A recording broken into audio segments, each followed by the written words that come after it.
गुरुर्ब्रह्मा गुरुर्विष्णुर्गुरुर्देवो महेश्वर गुरुर्साक्षात् परं ब्रह्म तस्मै श्रीगुरवे नमः। जननीं शारदां देवीं रामकृष्णं जगद्गुरुं पादपद्मे तयोः श्रित्वा प्रणमामि मुहुर्मुहुः। नमः श्रीयतिराजाय विवेकानन्दसूरये सच्चित्सुखस्वरूपाय स्वामिने तापहारिणे शङ्करं शङ्कराचार्यं केशवं बादरायणं सूत्रभाष्यकृतौ वन्दे भगवन्तौ पुनः पुनः।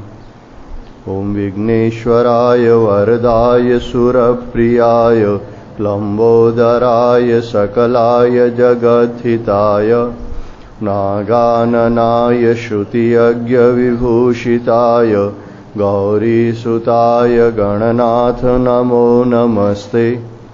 सर्वमङ्गलमाङ्गल्ये शिवे सर्वार्थसाधिके शरण्ये त्र्यम्बके गौरी नारायणी नमोऽस्तुते। भवानी शङ्करो वन्दे श्रद्धाविश्वासरूपिणे याभ्यां विना न पश्यन्ति सिद्धाः स्वान्तस्तमीश्वरम्। दक्षिणे लक्ष्मणो यस्य वामे च जनकात्मजा पुरतो मारुति यस्य तं वन्दे रघुनन्दनम्। वसुदेवसुतं देवं कंसचाणूरमर्दनं देवकी परमानन्दं कृष्णं वन्दे जगद्गुरुं। नारायणं नमस्कृत्य नरं चैव नरोत्तमं देवीं सरस्वतीं व्यासं ततो जयमुदीरयेत्। ॐ पार्थाय प्रतिबोधतां भगवता नारायणेन स्वयं व्यासेन ग्रथितां पुराणमुनिना मध्ये महाभारतम्। अद्वैतामृतवर्षिणीं भगवतीम् अष्टादशाध्यायिनीम् अम्ब त्वामनुसन्दधामि भगवद्गीते भवद्वेषणीम्। सर्वोपनिषदो गावो दुग्धा गोपालनन्दनः पार्थो वत्सः सुधीर्भोक्ता दुग्धं गीतामृतं महत् दुग्धं गीतामृतं महत्। ॐ श्रीमन्नारायण नारायण नारायण श्रीमन्नारायण नारायण नारायण श्रीमन्नारायण नारायण नारायण श्रीमन्नारायण नारायण नारायण श्रीमन्नारायण नारायण नारायण श्रीमन्नारायण नारायण नारायण श्रीमन्नारायण नारायण श्रीमन्नारायण नारायण नारायण श्रीमन्नारायण नारायण नारायण श्रीमन्नारायण नारायण नारायण श्रीमन्नारायण नारायण नारायण श्रीमन्नारायण नारायण नारायण। बोलिए सच्चिदानंद भगवान की जय।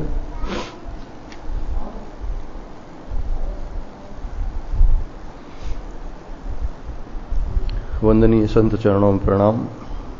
भगवत स्वरमस्त भक्तगण, भगवती स्वरूपा मातृशक्ति, श्रीमद् भगवद गीता षोडशोध्याय 16वां अध्याय अब शुरू हो रहा है आज।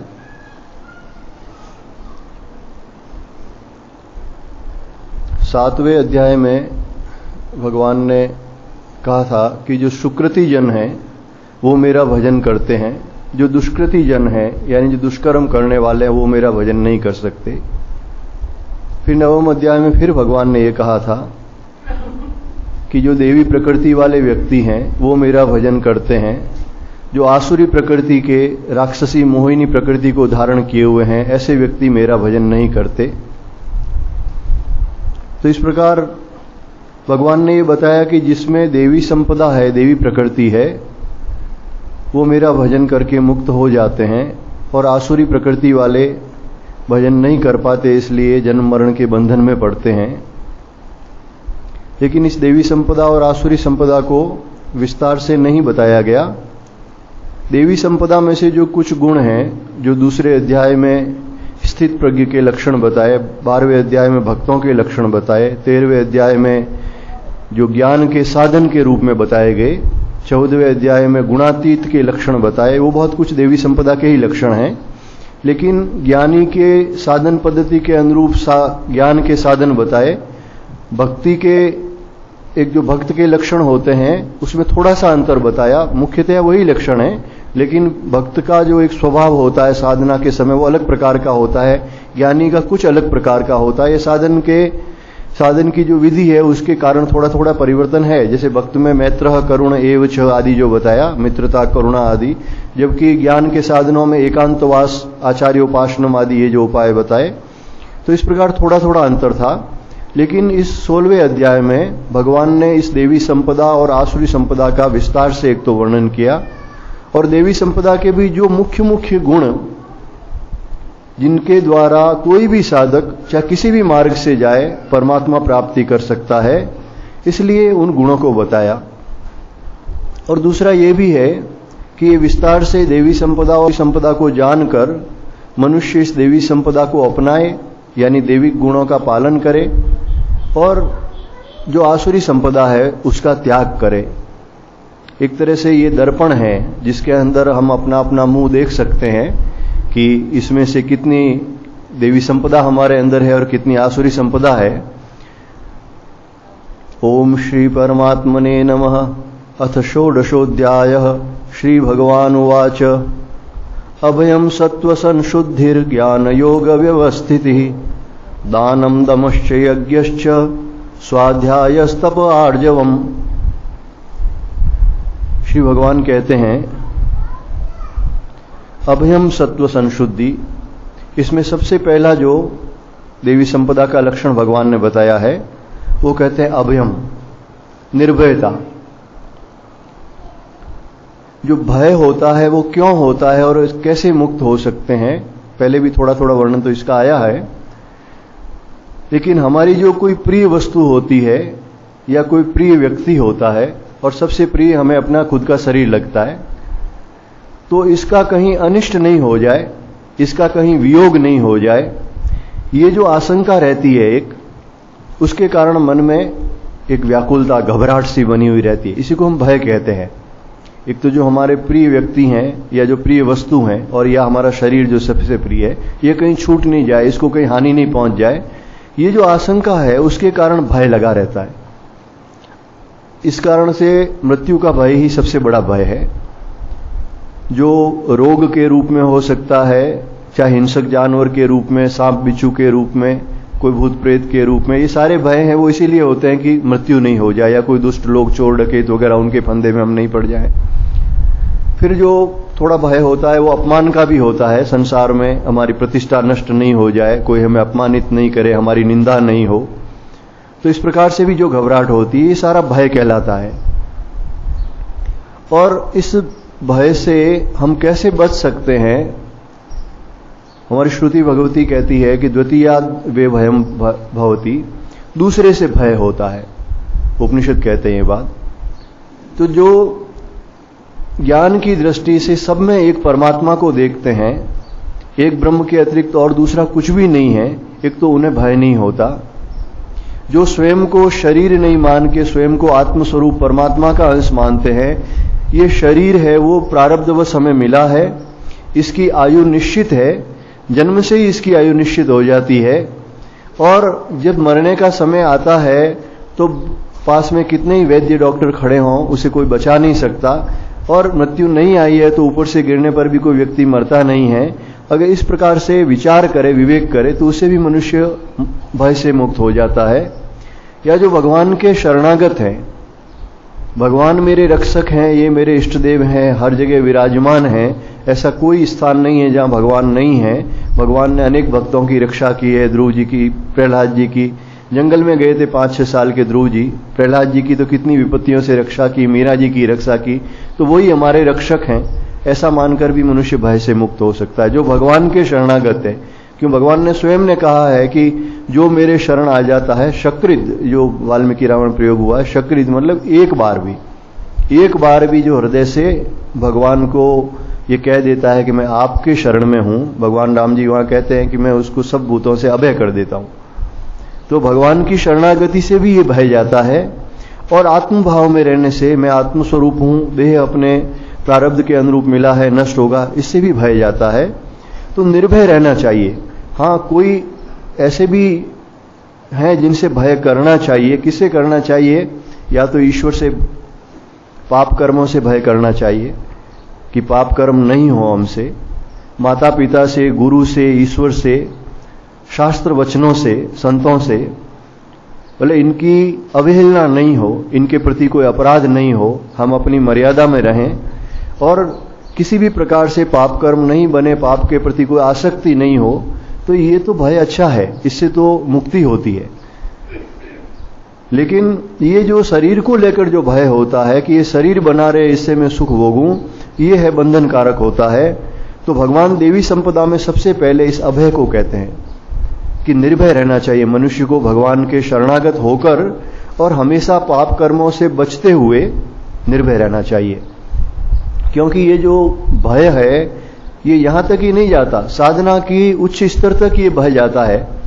जिसके मन में भय की भावना होती है, मैं शरीर हूं, कहीं मैं मर नहीं जाऊं, कहीं मुझे नुकसान नहीं हो जाए, तो अच्छे अच्छे साधक भी साधना के समय में कुछ अनुभूति होती है उनको, कोई अलौकिक दृश्य देखते हैं, कोई अलौकिक शब्द सुनते हैं, तो उससे भयभीत हो जाते हैं। सामान्य आदमी की तो बात ही क्या, देखो आप अर्जुन ने जो ये विश्वरूप दर्शन योग में आपने जो सुना ही था, जब भगवान का वो विश्वरूप देखा तो वो कांपते ही रहे, कितने भयभीत हो गए थे। बार बार उन्होंने कहा आप अपना ये स्वरूप समेट लो, मुझे बहुत भय हो रहा है। वो अर्जुन जैसे महावीर भी सामान्य नहीं रह सके उस दर्शन को करके।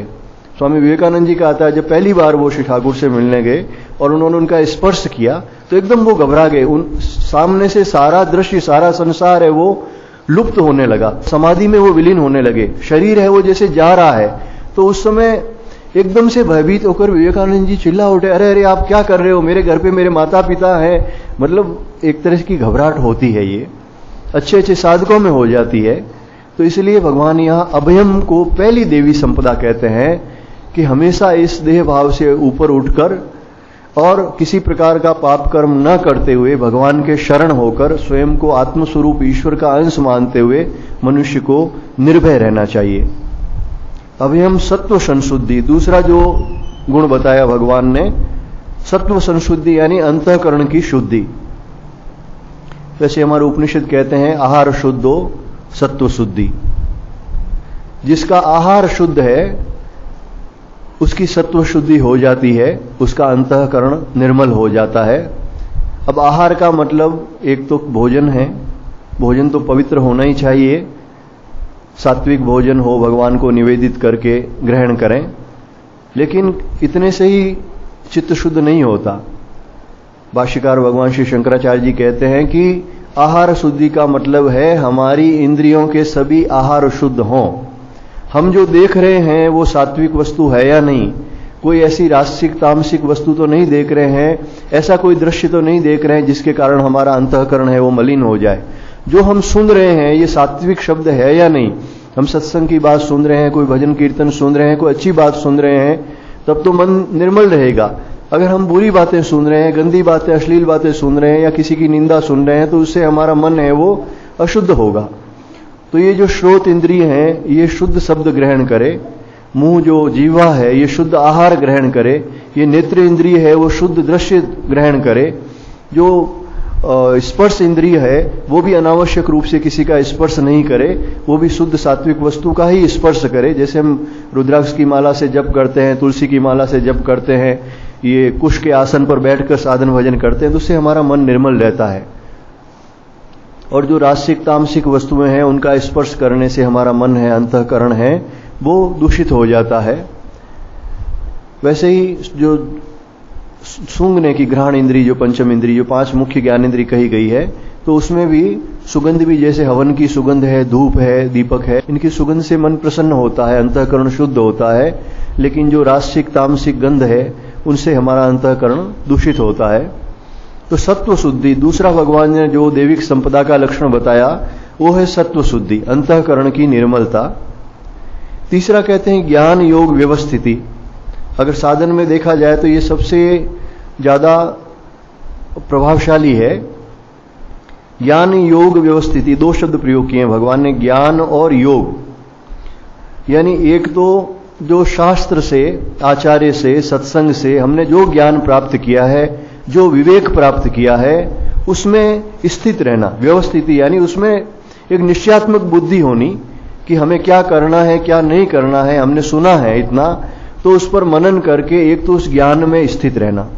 और दूसरा जो योग शब्द आया है ये उसका प्रत्यक्ष अनुभव है, जो हमने सुना है उसके अनुरूप साधना करके, मन को एकाग्र करके अपने भीतर इस परमात्मा के तत्व को अनुभव करना, ये योग है। परमात्मा के साथ योग, योग का मतलब होता है जुड़ना। जैसे जोड़ को भी हम योग कहते हैं, जोड़ बाकी होती है तो जोड़ को योग कहते हैं। तो परमात्मा से जुड़ना, हमारे हृदय में जो परमात्मा का अनुभव है ये योग है। और जो कुछ हमने सुना है, जो शास्त्र से, संत से, उसमें स्थित होना, यानी उस विवेक में स्थित होना। तो इस प्रकार से जो ज्ञान और योग में जो अवस्थिति है, यानी जो स्थिति है, ये एक प्रमुख लक्षण है देवी संपदा का। ये जो सारे देवी संपदा के लक्षण कहे गए हैं, ये हमारे लिए अनुकरण करने के लायक है और इनका आचरण करने से ही हमें परमात्मा प्राप्ति होती है। इसमें जहां जहां भी कमी महसूस होती है उन्हें सुधारने का प्रयास करना चाहिए। ज्ञान योग व्यवस्थिति। उसके बाद भगवान कहते हैं दानम। दानम, दान करना अपनी शक्ति के अनुरूप, देश काल और पात्र को देखते हुए। विशेष करके कोई भूखा व्यक्ति आ जाए तो उसको रोटी देना, या कोई प्यासा आ जाए जल पिलाना, कोई बीमार है उसको औषधि देना, इसमें तो पात्र देखने की कोई विशेष आवश्यकता नहीं होती। फिर भी अब समय देखते हुए सावधानी जरूर रखनी चाहिए। क्यों, हमने ऐसा सुना कि ऐसी भी घटनाएं हो गई कि कोई व्यक्ति रोटी मांगने के लिए आया या पानी पीने के लिए आया, और जब वो अंदर रोटी लेने के लिए कोई माई गई तो वो व्यक्ति पीछे अंदर घुस गया और कोई लूटपाट, ऐसी भी घटना सुनी है। तो अब ये समय की बलिहारी है। लेकिन फिर भी ये जो कोई बीमार आदमी को दवा देना या भूखे आदमी को रोटी देना, इसमें ज्यादा पात्रता नहीं देखी जाती, क्योंकि रोटी कोई वो बेच तो सकता है नहीं। सावधानी पूर्वक जो भी है उसको दिया जा सकता है। कोई सर्दी में ठिठुरता व्यक्ति है और आपके पास अतिरिक्त वस्त्र है तो वो भी दिया जा सकता है। लेकिन जहां दान में धन देने की बात है, ये बहुत सावधानी से देना चाहिए, जहां उसका सदुपयोग हो। मान लो गौ सेवा में दे रहे हैं तो आपको मालूम है कि इस गौशाला में गौ सेवा हो रही है ठीक से, वहां पे अगर दे रहे हैं। या जो वास्तव में कोई दीन दुखी है, मान लो कोई ऐसा गरीब व्यक्ति है, घर में बच्ची की शादी है, पास में पैसा नहीं है और आपने कुछ उसकी मदद कर दी, तो ये ठीक से दान है, पात्र के अनुरूप है। तो देश काल पात्र देखकर दान देना चाहिए। और ये दान है वो धर्म का चतुर्थ पाद कहा गया है, सत्य, तपस्या, शौच और दान। और यहां तक कि जो श्रीमद् भागवत में जैसा बताते हैं, परीक्षित जी महाराज जब मिले उनसे, धर्म के रूप में वृषभ खड़ा था, 3 पांव उसके कटे हुए थे, 1 पांव ही स्थित था। तो उसने कहा कि कलयुग में मेरे ये 1 ही पांव रहेगा, धर्म के रूप में दान रहेगा। शायद ये इसीलिए कहा गया है कि इस कलिकाल में लोगों की सबसे ज्यादा जो प्रवृत्ति है वो धन के संग्रह में है। पहले ऐसे नहीं था। जैसे ब्राह्मण लोग हैं पहले तपस्या करते थे, क्षत्रिय लोग हैं वो अपना शारीरिक बल बढ़ाते थे, वैश्य लोग जो हैं, जो व्यापारी वर्ग है, वो जरूर धन संग्रह करते थे। लेकिन अब तो ये स्थिति होगी कि सभी लोग धन संग्रह में लगे हुए हैं। इसीलिए शायद वेदव्यास जी ने भी कहा, तुलसीदास जी महाराज ने भी कहा है कि ये इनके दान करना चाहिए, कलिकाल में यही जो सर्वोपरि साधन है। तो दान इसीलिए कहा कि इससे धन के प्रति आसक्ति छूटे, धन के संग्रह की केवल भावना नहीं रहे।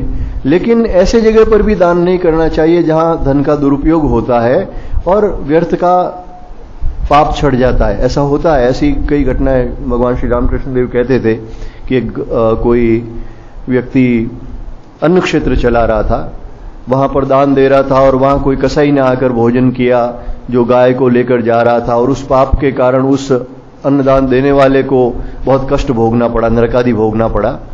तो इस प्रकार से कोई कुपात्र हो उसको दान नहीं देना चाहिए, लेकिन जो सुपात्र हो और देश काल परिस्थिति देखते हुए अपनी सामर्थ्य अनुरूप दान अवश्य देना चाहिए। फिर कहते हैं दमः। दमः का अर्थ होता है इंद्रियों का दमन, यानी इंद्रियों को विषयों से हटाना। इसका अर्थ यही है कि पहले तो आप ये जो इंद्रियां पाप कर्मों में जा रही है तो वहां से हटाओ। किसी पाप कर्म में इंद्रिय नहीं जानी चाहिए, जो तामसिक क्रिया में नहीं जानी चाहिए, और उसके बाद राजसिक क्रिया यानी अत्यधिक विलासिता में नहीं जाए। पास में बहुत धन है भली, पर अत्यधिक विलासिता के कारण इंद्रियों का स्वभाव बिगड़ जाता है, अंतःकरण में वैसे संस्कार पड़ जाते हैं और फिर वो कष्टदायी हो जाते हैं। भोग की प्रवृत्ति बढ़ने से फिर भजन नहीं होता। केवल निर्वाह मात्र के लिए जो आवश्यक है, धर्म के अनुकूल है, वही इंद्रियों का उनका आहार मिलना चाहिए। शेष जो भी भोग हैं उनसे इंद्रियों का दमन करना चाहिए। दानम दमश्च। यज्ञ कहते हैं, जो पहले भी आया है, कि ईश्वर के निमित्त जो भी हम कर्म कर रहे हैं, जो भी परोपकार के लिए क्रिया कर रहे हैं जिससे सभी लोगों का कल्याण हो, और निष्काम भाव से जो सत्कर्म कर रहे हैं, अपने कर्तव्य कर्म को ठीक ठीक प्रकार से कर रहे हैं, अगर ये सारे के सारे यज्ञ कहे जाते हैं। यज्ञों का विस्तार से वर्णन 4थे अध्याय में वगैरह हुआ है। तो जो निष्काम भाव से सत्कर्म किया जाता है, ईश्वर के निमित्त कर्म किया जाता है और सबके कल्याण के लिए जो कर्म किया जाता है, वे सभी यज्ञ हैं, और वो सारे कार्य हैं वो यज्ञार्थ कहे जाते हैं। तो इसमें जो हवन, जिसे मुख्यतः यज्ञ समझते हैं, जो देवताओं के लिए अग्निहोत्र आदि कर्म किया जाता है या जो हवन किया जाता है, ये तो है ही। इसके अलावा भी हमारा कर्तव्य कर्म ठीक से हो और अन्य भी सत्कर्म करें। भगवान की सेवा, देवताओं की सेवा, गुरुजनों की सेवा आदि उत्तम कर्म है वो करने चाहिए। और भगवान ने जो विभूति योग में तो कहा है, यज्ञानाम जप यज्ञोस्मि, यज्ञों में मैं जप यज्ञ हूं, तो ये विशेषता से भगवान के नाम का जप करना चाहिए, अपने गुरु मंत्र का अधिक से अधिक जप करना चाहिए। ये यज्ञ है। स्वाध्याय। अब जो भगवान देवी संपदा बताते हैं, स्वाध्याय यानी उत्तम शास्त्रों का नित्य अध्ययन करना चाहिए। थोड़ा समय, भली 15-20 मिनट, आधा घंटा, भली कोई एक अध्याय ही पढ़े, लेकिन जो उत्तम शास्त्र है, भगवत गीता सर्वोपरि है, इसमें कह सकते हैं कि उपनिषदों का इसमें सार है। और उसके अलावा जो पुराण हैं, रामचरितमानस हैं, जो शंकराचार्य भगवान के जो विवेक चूड़ामणि आदि ग्रंथ हैं, देवऋषि नारद के भक्ति सूत्र आदि हैं, ऐसे उत्तम ग्रंथों का जो भगवत प्राप्त पुरुषों के द्वारा लिखे गए हैं, उनका कुछ स्वाध्याय करना चाहिए। और जो नहीं पढ़ सकते हैं वो सुने, जो घर में पढ़े लिखे हैं उनसे दोनों को लाभ होगा। और ऐसी भी जहां सुविधा नहीं है तो फिर वो घर में बैठ के भगवान के नाम का जप करे, वो भी स्वाध्याय ही है, एक तरह का जप करना भी स्वाध्याय ही है। लेकिन थोड़ा बहुत शास्त्रों का पठन करने से कई प्रकार की शंकाओं का समाधान होता है। और जब जप करते करते आदमी थक जाता है तो उस समय स्वाध्याय करने से एक परिवर्तन भी हो जाता है और मन है वो इधर उधर भी नहीं जाता। तो इस प्रकार भगवान के नाम का जप करना, शास्त्रों का पाठ करना, ये स्वाध्याय कहलाता है। फिर तपः। दानम दमश्च यज्ञश्च स्वाध्यायस्तप आर्जवम। तप का अर्थ है स्वधर्म के लिए कोई कष्ट आए तो उस कष्ट को सहन करना, धर्म के पालन में जो कष्ट आता है उसे सहन करना। और एक जो हमें सुख दुख मिलता है, अपने कर्मानुसार, कर्म फल के अनुरूप जो भी सुख दुख हमारे सामने आता है, उसे समभाव से सहन करना। समत्वम योग उच्यते जो कहा है भगवान ने, समभाव में रहना, ये भी तपस्या है अपने आप में। इससे हमारा प्रारब्ध क्षय होता है।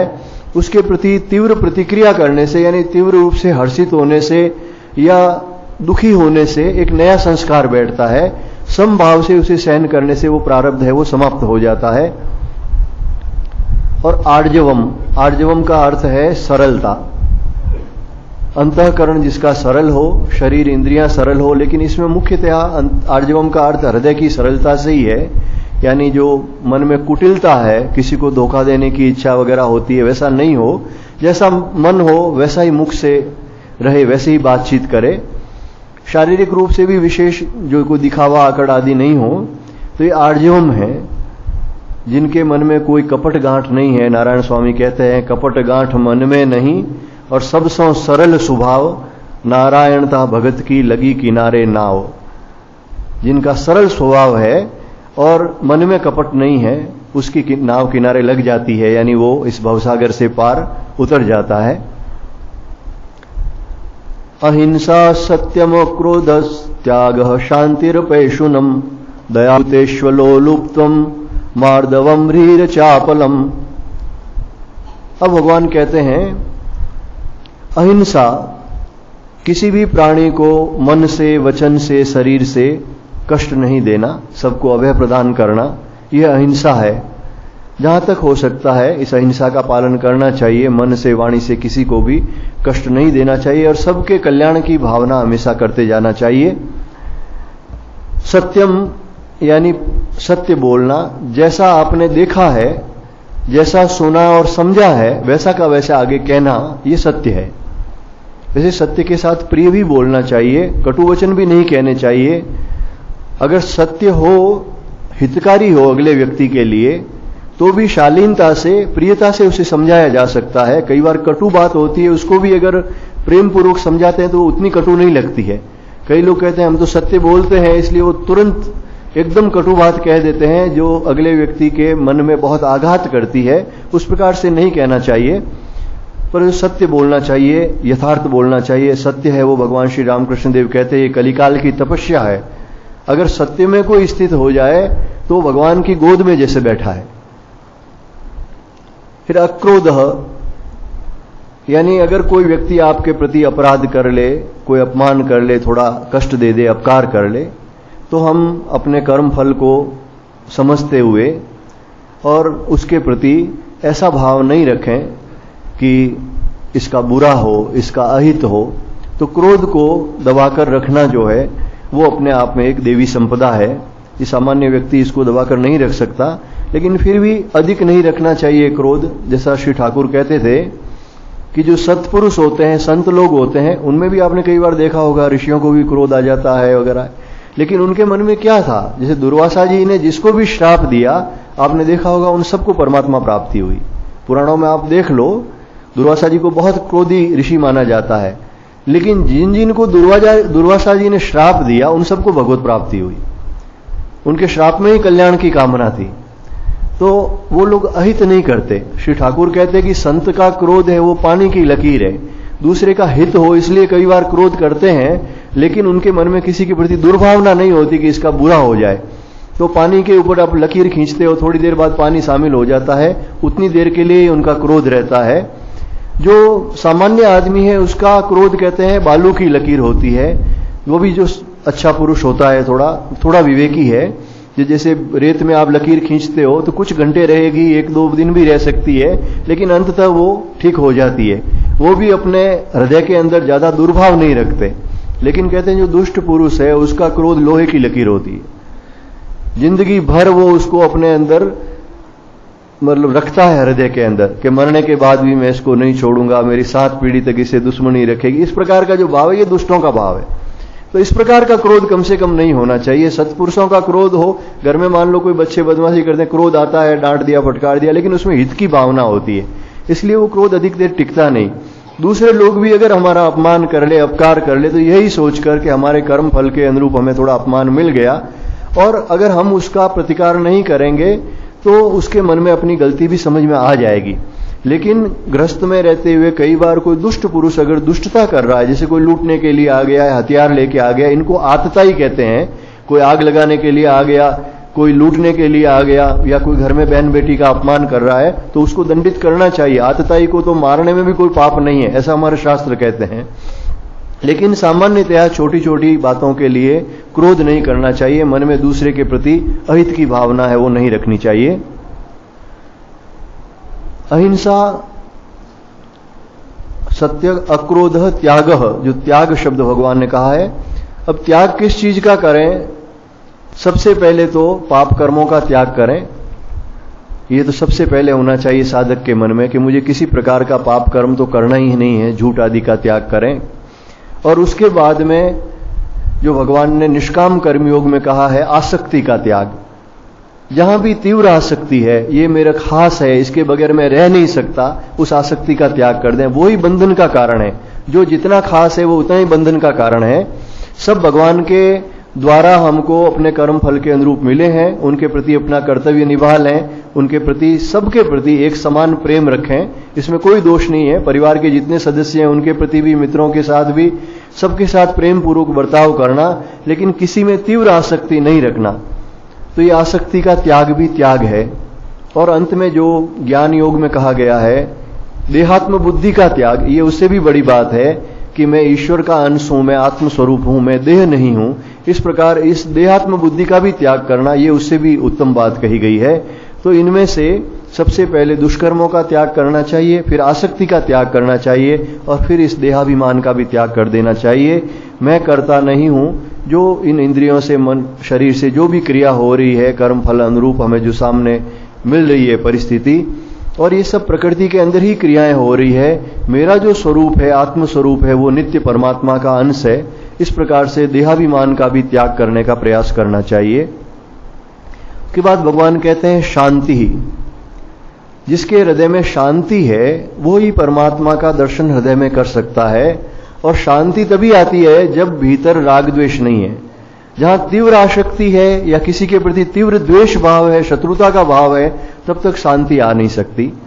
दूसरा, अगर भीतर बहुत सारी कामनाएं भरी हुई है, तृष्णाएं भरी हुई है, आगे के दुनिया भर के संकल्प है कि आगे ये करूंगा, वो करूंगा, इतना धन कमाऊंगा, फिर ऐसा करूं, तो उसके मन में कभी शांति नहीं आ सकती। आज का दिन हमारा कैसा निकला, उसके बारे में हमारा चिंतन होना चाहिए, वही हमारी दृष्टि होनी चाहिए कि मैंने आज का जो भी कर्म किया है वो धर्म के अनुकूल किया है, मैंने अपना कर्तव्य ठीक ठीक निभाया है, ईश्वर का भजन किया है, मेरा आज का दिन अच्छा निकला। रात्रि के समय सोते समय शांति से सोएं, भगवान का स्मरण करके। कल आप सुबह उठाएंगे तो फिर आपका स्मरण करेंगे, तो किसी प्रकार की अशांति नहीं रहती। रात को चिंताएं करते करते सोते हैं तो सुबह उठते ही चिंताएं शुरू हो जाती है। इसलिए रात्रि में तो भगवान का स्मरण करके शांति से, जैसे हम भगवान की गोद में सोए हुए हैं वैसे शिशुवत सो जाना चाहिए। छोटे बच्चे जो सोते हैं, आप देखा होगा कितने निश्चिंत सोते हैं, उसी प्रकार से सोते समय निश्चिंत होकर भगवान की गोद में सो जाना चाहिए। अपैशुनम, ये प्रायः हो जाती है गलती, प्रायः ये पाप सबसे हो जाता है। अपैशुनम जो भगवान कहते हैं कि देवी संपदा वो है कि किसी की निंदा नहीं करें, चुगली नहीं करें। लेकिन ये छिद्रान्वेषण जो दोष दर्शन है वो हो जाता है। लेकिन जहां तक हो सके दूसरे का अहित हो या दूसरे की अप्रसिद्धि फैले, उसके लिए हम छिद्रान्वेषण करें, ये ठीक नहीं है। बच्चे अगर कोई गलती करते हैं तो उनके हित के लिए जो गुरुजन, माता पिता उनके दोष अगर दिखाते हैं तो इसमें कोई दोष नहीं है, ये तो बिल्कुल ठीक है। लेकिन संसार में, समाज में दूसरे का अपमान हो, अपकीर्ति फैले, इसलिए हम उनके दोषों को जगह जगह जाकर कहें, तो ये एक पाप कर्म हो जाता है और मतलब आसुरी संपदा का लक्षण हो जाता है। तो भगवान कहते हैं जो अपैशुनम है, जो दूसरे की चुगली नहीं करते हैं, निंदा नहीं करते हैं, वो कहते हैं कि ये देवी संपदा है, इसका भी पालन करना चाहिए। दया भूतेषु, समस्त प्राणियों पर दया करनी चाहिए, विशेष करके जो दुखी हैं, जो निर्बल हैं, जो रोगी हैं, और हम उसकी जो सहायता कर सके। दया करने का अर्थ यही है कि जो कोई दुखी व्यक्ति है तो उसका दुख दूर करने का प्रयास करना। तो जो भी प्राणी अगर कष्ट में है और हमारी सामर्थ्य से हम उसका दुख दूर कर सकते हैं तो उसकी सहायता करनी चाहिए, उसका दुख दूर करने का प्रयास करना चाहिए, यही दया है।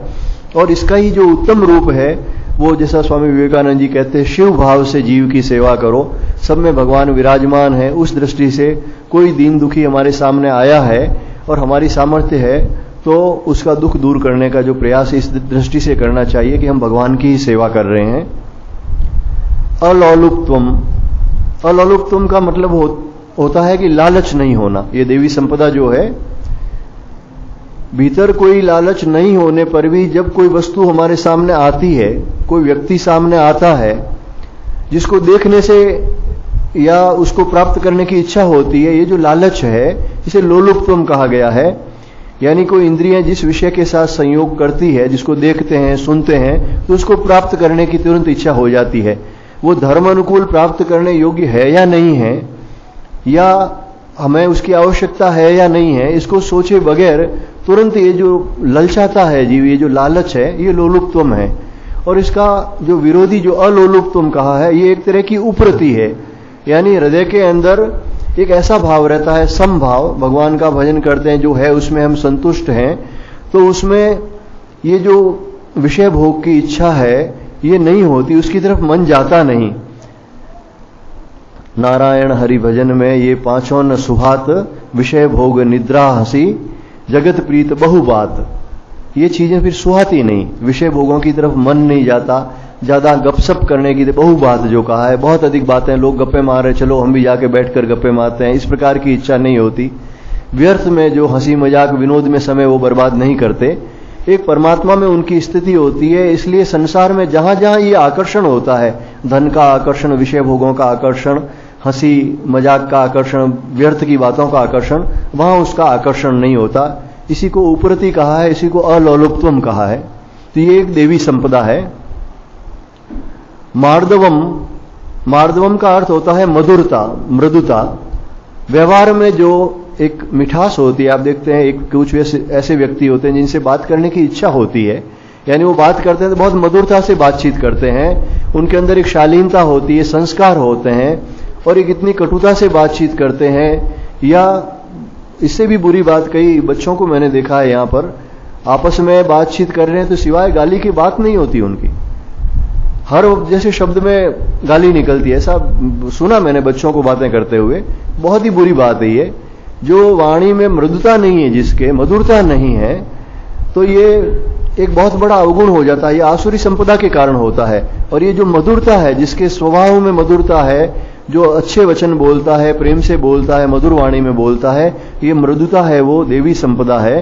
तो हमारे आचरण में, हमारी वाणी में ये मधुरता रहनी चाहिए, मृदुता रहनी चाहिए।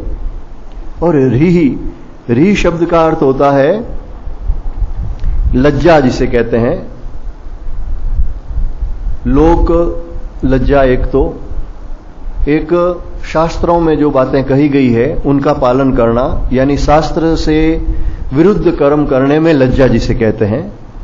तो ये जो लज्जा का भाव है, इसका अर्थ कोई संकुचित भाव नहीं है। शास्त्र विरुद्ध कर्म करने में, पाप करने में लज्जा आनी चाहिए। सामान्य भगवान के नाम के कीर्तन करने में लोगों को लज्जा आती है। मुझे बहुत आश्चर्य होता है, कई लोग ऐसा भी कहते हैं आके कि माला फेरते हैं महाराज, हमको थोड़ा संकोच होता है, लोग क्या समझेंगे। अरे तुम लोग झूठ बोलते हो, पाप कर्म करते हो, उसमें संकोच नहीं होता है। और जप करने में संकोच होता है, भगवान का नाम का कीर्तन करने में संकोच होता है? तो ये जो लज्जा है, ये पाप कर्मों से होनी चाहिए, या शास्त्र के विरुद्ध कर्म करने से होनी चाहिए। हमारा आचरण, वाणी, यहां तक कि कहना नहीं चाहिए वेशभूषा, आजकल जो देखते हैं बालक बालिकाओं की, मतलब शर्म की बात तो ये है कि देखने वालों को तो शर्म आती है, उनके माँ बाप को शर्म नहीं आती, जिनके घर से वो बच्चे ऐसे आधे अधूरे वस्त्र पहन के अर्धनग्न से घूमते हैं, लेकिन उनके माँ बाप को भी शर्म नहीं आती। तो ये री जो है, ये जो लज्जा है, जो शास्त्र के अनुकूल लज्जा होनी चाहिए, ये देवी संपदा है। और जो इस प्रकार की जो आसुरी संपदा युक्त पुरुष हैं, जिनके माँ बाप को लज्जा नहीं है, उनके बच्चे भी ऐसे ही वस्त्र पहन के घूमते हैं और गाली गलौज करते हैं, मन हो में आए जो खाते पीते हैं, आहार व्यवहार की कोई लज्जा नहीं, और माँ बाप उनको ढकने की कोशिश करते हैं। तो ये जो शास्त्र विरुद्ध कर्म है, ये नहीं होने चाहिए। उनके प्रति एक लज्जा का भाव होना चाहिए। सत्कर्म करने में लज्जा नहीं होनी चाहिए, भगवान का नाम लेने में जब कोई लज्जा नहीं होनी चाहिए, सत्संग में, कथा में आने में कोई लज्जा नहीं होनी चाहिए। लज्जा होनी चाहिए तो पाप कर्मों से होनी चाहिए। फिर अछापलम, अछापलम यानी चंचलता का अभाव, व्यर्थ की चेष्टाएं नहीं करनी चाहिए, व्यर्थ का उतावलापन, एक जिसे कहते हैं अछापलम का अर्थ ये भी है कि आदमी बहुत उतावलेपन से कार्य करते हैं। जो सात्विक व्यक्ति है, ये उसका लक्षण है, वो धैर्यपूर्वक कार्य करेगा, ठीक ठीक व्यवस्थित कार्य करेगा, उसके घर की स्थिति, शरीर की स्थिति सभी कुछ व्यवस्थित होगी। और जो धैर्यपूर्वक कार्य करता है वो बिल्कुल अच्छा कार्य करता है। जो अपने मारवाड़ी में कहते हैं ना, उतावड़ो 2 बार बढ़े, मतलब जो उतावली से कार्य करता है उसको 2 बार नीचे झुकना पड़ता है, कभी गिरता है, पड़ता है, इधर उधर, ये जैसे इस प्रकार की उतावली में जो कार्य होता है वो सब खराबी होता है। तो शांति पूर्वक, धैर्य पूर्वक जो कार्य होता है वही उत्तम कार्य होता है। अचापलम देवी संपदा है, यानी इस प्रकार का उतावलापन, चंचलता ये नहीं होनी चाहिए, और व्यर्थ की चेष्टाएं भी नहीं होनी चाहिए। हम देखा कई लोग बैठे बैठे केवल पांव हिला रहे हैं, हाथ हिला रहे हैं, जो नहीं करने योग्य कर्म कर रहे हैं, तो उस प्रकार की ये चंचलता है, ये भी देह में, मन में नहीं होनी चाहिए। जब मन शुद्ध होता है, शांत होता है, तो ये सब क्रियाएं रुक जाती है और उसमें इस प्रकार की चंचलता नहीं होती। मन शांत हो जाता है तो उसकी क्रियाएं भी धैर्यपूर्वक शांति से होती है। फिर अंतिम जो देवी शैली भगवान कहते हैं, तेजः क्षमा धृति शोच मद्रोहो नातिमानिता भवन्ति संपदम देवी मभिजातस्य भारत। तेजः यानी तेजस्विता, ये तेजस्विता उसी में होती है जो मनुष्य धर्म के अनुकूल चलता है, सत्कर्म करता है, कोई गलत कर्म नहीं करता और भगवान का भजन करता, उसमें एक विशेष तेजस्विता होती है। भाष्यकार भगवान शंकराचार्य ने स्पष्ट रूप से कहा है कि इस तेज का अर्थ न त्वग्गता दीप्ति, यानी चमड़ी की चमक है वो तेज नहीं है। त्वग यानी इस चमड़ी को कहते हैं कि जो चमड़ी में कोई तेज होता है, कई लोग जैसे धनी लोग हैं, कोई या गोरे चिट्टे अच्छा खाते पीते हैं तो चमड़ी पे एक चमक होती है, तो वो दीप्ति नहीं है, वो तेज नहीं है। प्रागल्भ्यम यानी ये तेजस्विता है, वो उत्तम कर्मों के कारण आती है, और उत्तम कर्मों के कारण जिसमें ये तेजस्विता होती है, तेज होता है, उससे जो दुष्ट पुरुष होते हैं वो एक तरह से दबते हैं, उनके सामने भी गलत कर्म करने से हिचकिचाते हैं। आपने देखा होगा कई जो गलत कर्म करते हैं, दुष्ट व्यक्ति है, वो भी साधु संतों के सामने कम से कम गलत कर्म नहीं करते, थोड़ा मृदुता से बोलते हैं। इसका कारण यही है, उनके एक तेज का प्रभाव होता है उनके ऊपर। और दूसरा, जिससे दुष्ट पुरुष भी कई बार अच्छे कर्मों में लग जाते हैं, जैसे अंगुलीमाल जैसे डाकू थे और भगवान बुद्ध के संपर्क में आए तो वो संत बन गए, भिक्षुक बन गए। ऐसे कितने ही उदाहरण पुराणों में वगैरह है। विवेकानंद जी के पास में जब अमेरिका के सबसे धनी व्यक्ति रॉकफेलर जब मिले, जीवन में उन्होंने कभी दान नहीं किया था, केवल धन का संग्रह किया था, लेकिन स्वामी जी से वो एक बार मिले, उनसे बातचीत हुई, फिर इतने प्रभावित हुए कि उन्होंने अपना बहुत बड़ा धन का एक हिस्सा जो था वो बहुत बड़ा उन्होंने दान में खर्च किया, सत्कर्मों में खर्च किया। तो इस प्रकार से जो तेजस्वी पुरुष होते हैं, जिसके कारण दुष्ट लोग भी अच्छे कर्मों में लग जाते हैं या जो गलत कर्म है करने में हिचकिचाते हैं, इसे तेज कहा गया है। फिर कहते हैं क्षमा। क्षमा का अर्थ जो कोई आपके प्रति अपराध करे तो उसके प्रति दंड देने का भाव नहीं हो, उसका अहित करने की भावना नहीं होना, ये क्षमा है। वैसे पहले जो एक शब्द आया है अक्रोध, इसमें और क्षमा में बस थोड़ा सा ही फर्क है। अक्रोध यानी तो भीतर भी जलन भी पैदा, क्रोध के समय जो भीतर जलन पैदा होती है वो भी नहीं हो, और दंड का अर्थ यह है कि अगर क्रोध आ भी जाए तो भी उसे क्षमा कर दें, यानी उसे दंड नहीं दे। अगर अगला व्यक्ति क्षमा मांग लेता है तो उसे क्षमा कर देना चाहिए। अगर कोई व्यक्ति बिल्कुल दुष्टता पे उतारू है, निरंतर दुष्टता कर रहा है, तो उसे दंड देना चाहिए, ये भी धर्म है। क्योंकि अगर जो दुष्ट पुरुष है उसे समय पर दंड नहीं मिलता है तो वो और अधिक दुष्टता करता है। इसलिए ऐसा नहीं कहा गया। ये जो देवी संपदा है ये उसके लिए है, क्षमा उसके लिए है जो दंड देने में समर्थ है, और अगला व्यक्ति क्षमा मांग लेता है तो उसे एक मौका दिया जाता है कि आगे वो दुष्टता नहीं करे, तो उसे क्षमा कर देना चाहिए। फिर धृति ही यानी धैर्य, ये साधन मार्ग में भी बहुत उपयोगी है। क्यों, साधना करते करते लोग बहुत जल्दी ऊब जाते हैं, थोड़े दिन माला फेरी के इसका तो कोई प्रभाव नहीं हो रहा, ये सब कुछ नहीं है, मैंने करके देखा है, इतने महीने इतने साल देखा है। इसके लिए बहुत धैर्य चाहिए साधन में भी। और धैर्य का अर्थ यही भी है कि जो आदमी सन्मार्ग पर चलता है, धर्म पर चलता है, उसके सामने कई बार लोभ उपस्थित होता है, ऐसी परिस्थितियां उत्पन्न होती है जिस समय वो फिसल सकता है, तो ऐसे समय भी धैर्य धारण करना चाहिए कि मुझे धर्म के मार्ग पर ही चलना है। तो ये जो दृढ़ धारणा शक्ति है, जो निश्चयात्मक बुद्धि है, वह धैर्य है। और भगवान कहते हैं ये एक देवी संपदा है, इससे भगवत प्राप्ति होती है। शौचम यानी शुद्धता, पवित्रता, ये सब प्रकार की, बाहर की अंदर की। वैसे पहले ये सद्गुण जो भक्तों के लक्षण आए, ज्ञान के लक्षण, उसमें भी आया था। तो बाहर भीतर की सब शुद्धि होनी चाहिए। शरीर की शुद्धि तो हम स्नान आदि से करते ही हैं और करना ही चाहिए, सब प्रकार से हाथ पैर जो पवित्र रहें, वस्त्र हैं वो धुले हुए पहने। लेकिन अन्न की शुद्धि है वो प्रमुख मानी जाती है कि ईमानदारी से कमाया हुआ धन हो, उसमें से कुछ जो अंश दान किया हुआ हो तो वो धन शुद्ध होता है, और उस धन से जो हम अन्न ग्रहण करते हैं सात्विक अन्न होता है, और वो भी जो गाय कुत्ते आदि को देकर या कोई भिक्षुक आए तो उसको देकर शुद्ध अन्न भगवान को निवेदित करके ग्रहण करना। तो इस प्रकार से धन की अन्न की शुद्धि हो। वाणी हमेशा प्रिय बोलें, सत्य बोलें, इससे वाणी की शुद्धि होती है। घर में अगर सत्कर्म होते रहे, भगवान नाम का कीर्तन होता रहे, पूजा है, दीपक है आदि होते हैं, तो इससे घर की शुद्धि होती है।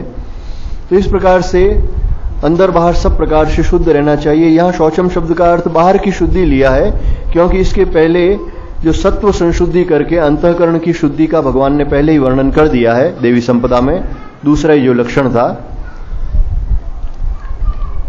तो इस प्रकार से पवित्रता या जो शुद्धि कही गई है।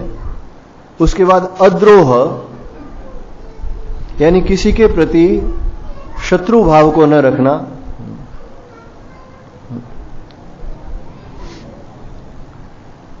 यानी किसी के प्रति हिंसा का भाव, अनिष्ट का भाव नहीं होना चाहिए। जब किसी के प्रति शत्रुता हो जाती है तो ऐसा लगता है कि मैं इससे बदला लूंगा, आगे जाके इसे इसका अनिष्ट करूंगा, तो इस प्रकार की हिंसा की भावना नहीं हो, इसे अद्रोह कहा है। नातिमानिता, यह अंतिम देवी संपदा भगवान ने कही है। नातिमानिता मतलब अत्यंत मान की भावना नहीं होना। मुझे बहुत मान बढ़ाई मिले, पास से गया, उसने मुझे प्रणाम भी नहीं किया, ये इस प्रकार का भाव नहीं हो। मतलब जो स्वयं में एक बड़प्पन का भाव, पूज्यता का भाव, ये नहीं होना चाहिए।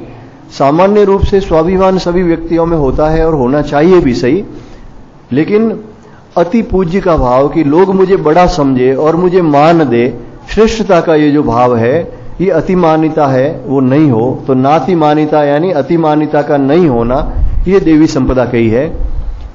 भगवान कहते हैं, हे अर्जुन, ये देवी संपदा को लेकर उत्पन्न हुए पुरुष के लक्षण हैं। 3 श्लोक जो बताए हैं, अभयम सत्व संशुद्धिर ज्ञान योग व्यवस्थिति, दानम दमश्च यज्ञश्च स्वाध्यायस्तप आर्जवम, अहिंसा सत्यम क्रोधस त्यागः शांतिरपैशुनम, दयाभूतेष्वलोलुप्त्वम मार्दवम ह्रीर चापलम, तेजः क्षमा धृति शौचमद्रोहो नातिमानिता, भवन्ति संपदम देवी मभिजातस्य भारत। कहते हैं, हे अर्जुन, ये देवी संपदा को लेकर उत्पन्न हुए पुरुष के लक्षण हैं, या कहो ये सभी देवी संपदा है, क्योंकि इसमें दोनों ही बातें हैं। एक तो जन्मजात देवी संपदा होती है, कुछ तो पूर्व जन्मों में जो हमने कर्म किए हैं, जो ऐसे सत्कर्म किए हैं जो इसमें भगवान ने बताए हैं लक्षण, इसके अनुरूप हम चले हैं, तो हमारे अंदर वैसे ही संस्कार होते हैं। जन्म से ही कुछ पुरुष है वो देवी संपदा युक्त होते हैं, और कुछ इस जन्म में हम जो कर्म करते हैं उसे भी देवी संपदा का उपार्जन किया जाता है। कई लोग ऐसे भी हुए जो आसुरी संपदा से उत्पन्न होकर भी फिर देवी संपदा के गुणों का उन्होंने सत्संग के द्वारा वगैरह उपार्जन किया है, जो डकैत थे और फिर संत हो गए। तो इस प्रकार की भावना भी हो सकती है। लेकिन प्रायः जिसमें कुछ देवी संपदा, कुछ आसुरी संपदा होती है, उसमें परिवर्तन आराम से हो सकता है।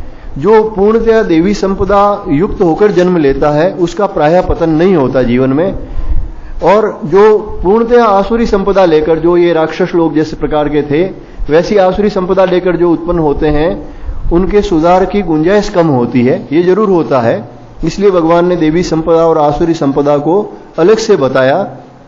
लेकिन देवी संपदा भगवान की है, ये जो सद्गुण है ये सभी भगवान में विराजमान रहते हैं, और केवल उसका एक अंश भी हमारे अंदर है तो हम देवी संपदा युक्त हो जाते हैं। हम कहते हैं कि हमारे अंदर ये गुण है, पर यथार्थ में ये देवी संपदा जो है, इसका अगर अहंकार कर लिया जाए तो एकदम पतन हो जाता है। इसके आगे जो भगवान आसुरी संपदा बताते हैं उसमें इस अहंकार को विशेष रूप से इसका वर्णन करते हैं। तो देवी संपदा जो है वो भगवान की है, भगवान के द्वारा हमें मिली है, केवल हमारे पुरुषार्थ से नहीं मिली है।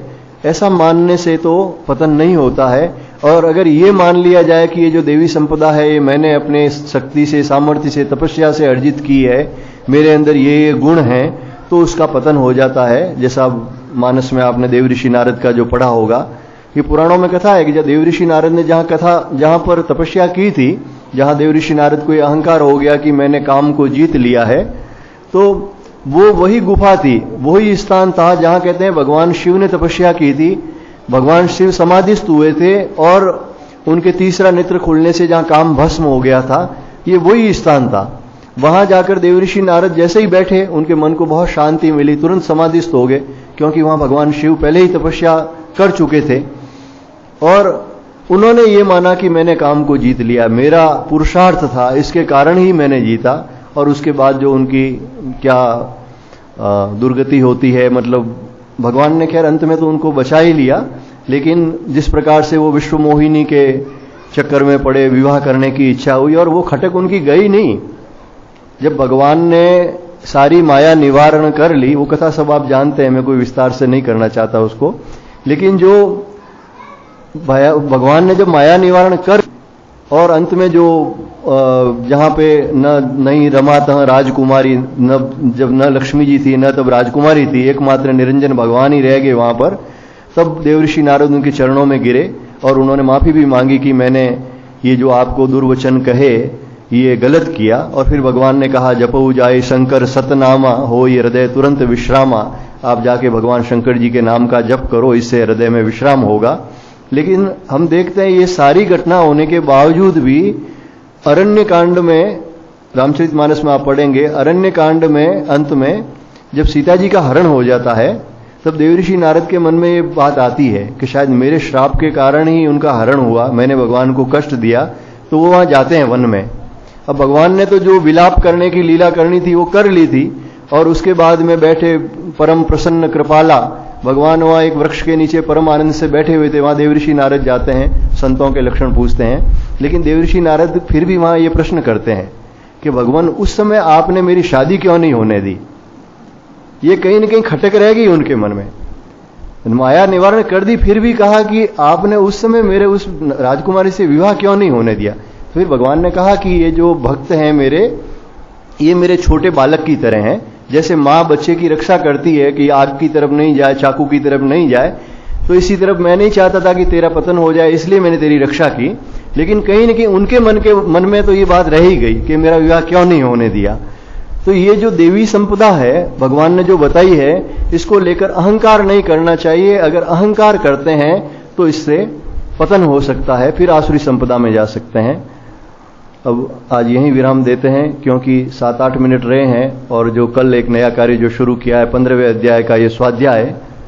भाई पहले तो विचार था कि सब एक साथ बोलेंगे, लेकिन काफी लोग ये कह रहे हैं कि अभी अभ्यास नहीं हुआ, इसलिए आगे आप बोलें और पीछे हम बोलेंगे, 2-4 मिनट अधिक लगेंगे, और 4-5 दिन बाद जब अभ्यास हो जाएगा उसके बाद हम पाठ कर सकते हैं। तो ये 20 श्लोक का है, इसका थोड़ा स्वाध्याय हम कल से शुरू किया, एकादशी तक करेंगे। किसी के पास पत्र नहीं हो और लेना चाहे तो है, ठीक है।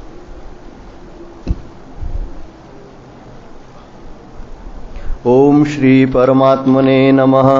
ओम अथ पंचदशोऽध्यायः। श्री भगवानुवाच ऊर्ध्वमूलमधः शाखमश्वत्थं प्राहुरव्ययम्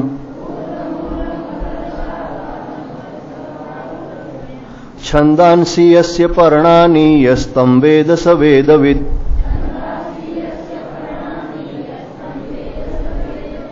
अधश्चोर्ध्वं प्रशितास्तस्य शाखा गुणप्रवृद्धा विषयप्रवालः अधश्च मूलान्यनुसन्ततानि कर्मानुबन्धीनि मनुष्यलोके न रूपमस्येह ततोपलभ्यते नान्तो न चादिर्न च सम्प्रतिष्ठा अश्वत्थमेनं सुविरूढमूल मसंगशस्त्रेण दृढेन चित्वा ततः पदं तत्परिमार्गितव्यम् यस्मिन् गता न निवर्तन्ति भूयः तमेव चाद्यं पुरुषं प्रपद्ये यतः प्रवृत्तिः प्रसृता पुराणी निर्मानमोहाजितसङ्गदोषा अध्यात्मनित्या विनिवृत्तिकामः द्वन्द्वैर्विमुक्ताः सुखदुःखसङ्गैर् गच्छन्त्यमूढाः पदमव्ययं तत् न तद्भासयते सूर्यो न शशांको न पावकः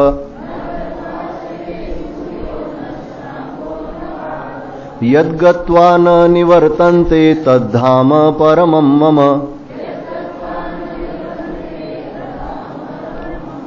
ममैवांशो जीवलोके जीवभूतः सनातनः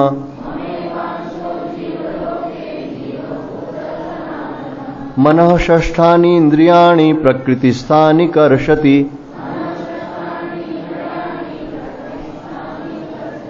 शरीरं यद्वाप्नोति यच्चाप्युत्क्रामतीश्वरः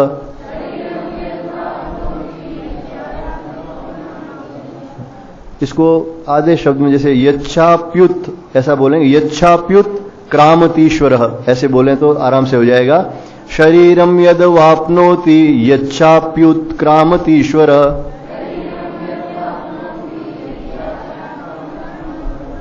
गृहीत्वैतानि संयाति वायुर्गन्धानि वाशयात् श्रोत्रं चक्षुः स्पर्शनं च रसनं घ्राणमेव च अधिष्ठाय मनश्चायं विषयानुपसेवते उत्क्रामन्तं स्थितं वापि भुञ्जानं वा गुणान्वितम् विमूढानानुपश्यन्ति पश्यन्ति ज्ञानचक्षुषा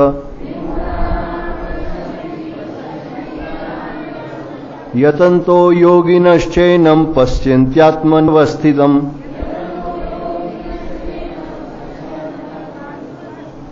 यतन्तो प्रकृतात्मानो नैनं पश्यन्त्यचेतसः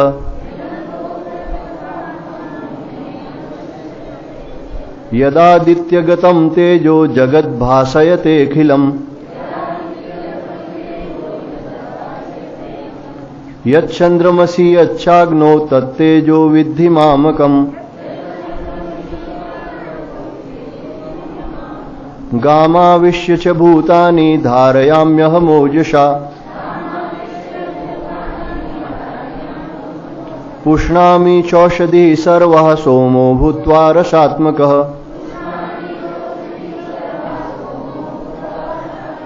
अहं वैश्वानरो भूत्वा प्राणिनां देहमाश्रितः प्राणापानसमायुक्तः पचाम्यन्नं चतुर्विधम् सर्वस्य चाहं हृदि सन्निविष्टो मत्तः स्मृतिर्ज्ञानमपोहनं च वेदैश्च सर्वैरहमेव वेद्यो वेदान्तकृद्वेदविदेव चाहम्